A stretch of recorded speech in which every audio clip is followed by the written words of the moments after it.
예수님께서 하신 이 말씀, 너희 중에 죄 없는 자가 먼저 돌로 치라, 그 말씀을 하시는 순간 가늠하다 잡힌 여인 앞에 서 있는 유대인들이 갑자기 누구 앞에 서 있게 된 거예요? 거룩하신 하나님 앞에 서 있게 된 것입니다. 조금 전까지만 해도 내가 적어도 저 더러운 여자보다는 깨끗하지 하는 교만한 생각을 했었는데, 그 교만한 생각이 무엇으로 바뀌어요? 거룩하신 하나님 앞에 내가 어찌 감히 서 있으리요 하는 그러한 두려움으로 바뀌게 되었다라는 것이죠. 그런데 여러분, 한번 생각해 보시겠습니까? 오늘 말씀에 등장하는 가늠한 여인과 평상시 자기들은 율법을 잘 지키며 산다고 생각하는 이 유대인들, 이 두 부류의 사람들이 앞으로 계속해서 이들의 삶을 다 살았을 때, 하나님께서 이들을 평가할 때 누가 더 불리한 상황이 될까요?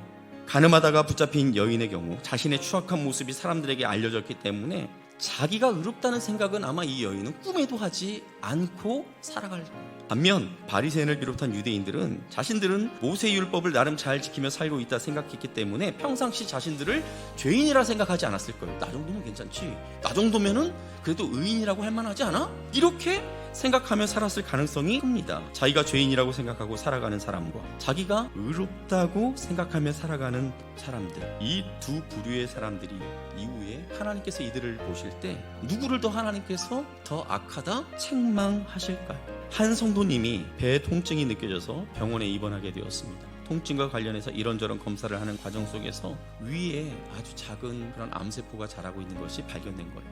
초기였어요. 그냥 제거 수술을 하면은 쉽게 회복될 수 있는 그런 상황이었어요. 그래서 수술 일정을 잡고 그 암세포를 제거했습니다.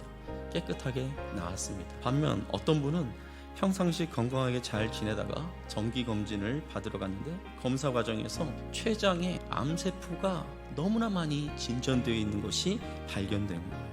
특별한 증상이 없어서 건강하다 생각했는데 그게 아니었던 것이죠. 더 이상 손을 쓸 수 없는 그런 상태가 된 것입니다. 통증이 없다는 것이 오히려 큰 독이 된 것입니다. 여인을 끌고 온 사람들은 음행하다 걸린 이 여인만 죄인이라고 생각했습니다. 이 여인처럼 사는 사람만 돌에 맞아 죽어야 한다고 생각했습니다. 그런데 예수님은 우리를 향하여서 뭐라고 말씀하고 있습니까? 겉으로 드러난 이 여인의 음란한 행동만 죄가 아니라는 거예요. 마음속으로 악한 생각과 온갖 더러운 상상을 하고 있으면서도 자기 자신들은 죄가 없다라고 생각하면서 이 여인을 끌고 온 그 바리새인들, 서기관들, 그들도 다 똑같이 죄인이라는 거예요. 너희 중에 죄 없는 자가 먼저 돌로 치라, 이렇게 말씀하실 때 예수님의 그 심정은 무엇입니까? 너희들이 끌고 온 이 여인이나 똑같이 다 죄인이야, 이렇게 말씀하고 있는 것이죠. 마치 통증을 느끼지 못하는 사이 온몸에 암세포가 퍼져서 더 이상 손 쓸 수 없게 되는 것처럼 우리 안에 꿈틀거리고 있는 이 죄악의 본성을 우리가 인정하지 않으면 앞으로 우리의 삶 가운데 엄청난 불행이 닥치게 된다라는 것을 말씀하고 있는 거예요. 모든 사람이 죄를 범하였음에 하나님의 영광에 이르지 못하더니, 성경은 우리에게 모든 사람이 다 죄를 범했다, 모든 사람이 다 죄인이다 말씀하고 있어요. 그런데 이처럼 죄를 지은 인간에게 기다리고 있는 것이 무엇일까요? 가늠하다 붙잡힌 여인을 기다리고 있었던 것은 돌에 맞아 죽는 것이었어요. 그렇다면 하나님 앞에 범죄한 우리를 위해 기다리고 있는 것은 과연 무엇일까요? 분명히 하나님은 우리에게 뭐라고 말씀하고 있습니까?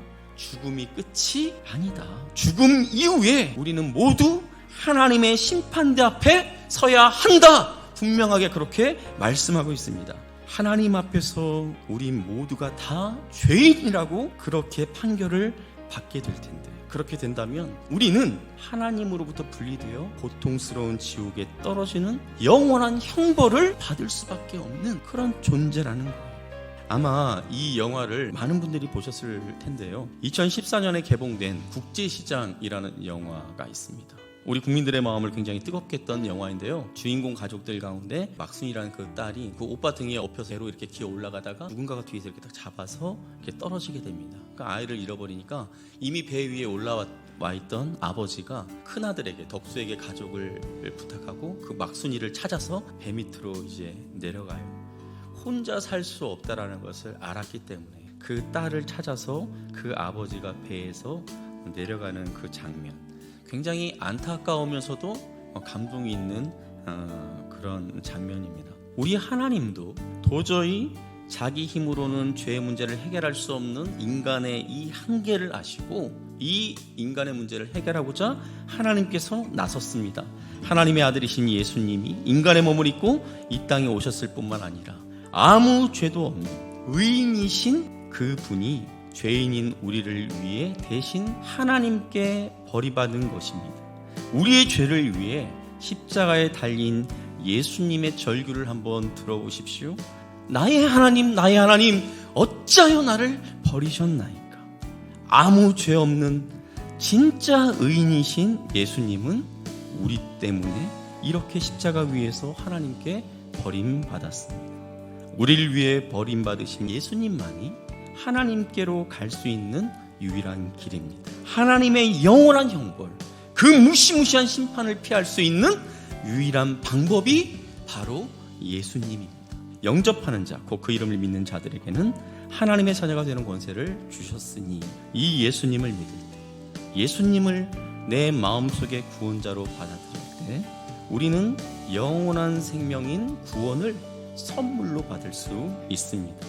내 죄를 해결해 줄 수 있는 유일한 분, 나를 구원해 주실 수 있는 유일한 구세주이신 예수님을 우리 마음속에 받아들일 때 우리의 죄가 눅눅 사라질 뿐 아니라 하나님의 자녀가 될 수 있습니다.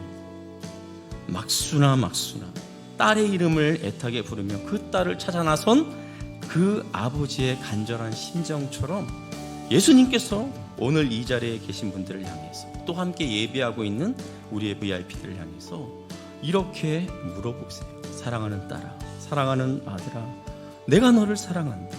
내 생명을 기꺼이 주기까지 너를 사랑해.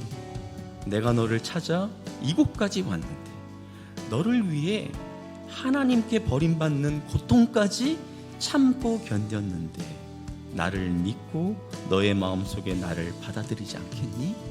이렇게 물어보고 계세요. 이 시간 예수님을 마음에 받아들이시고 예수님이 준비하신 구조선에 올라타시기를 바랍니다. 여러분을 향해 내미시는 그 예수님의 손을 꼭 붙잡으시기를 바랍니다.